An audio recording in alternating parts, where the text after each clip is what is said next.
Fabien Di Filippo, justement sur ces questions de mobilité qu'évoquait Lionel Causse.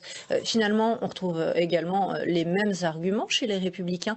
Nécessité de couvrir le territoire, attention au territoire. Oui. Et ça, on l'a toujours dit, mais il n'y a rien dans cette réforme qui va dans le sens d'une pérennisation des petites lignes et des lignes qui desservent les endroits périphériques dans nos territoires. L'ouverture à la concurrence ne les garantit pas.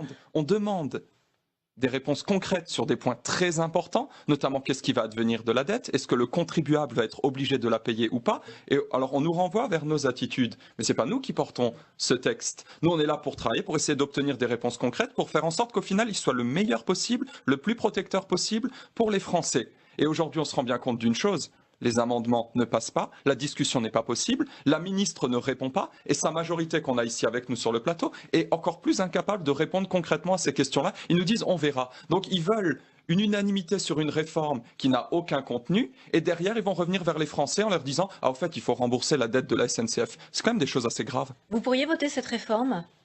La position de groupe n'est pas unanime.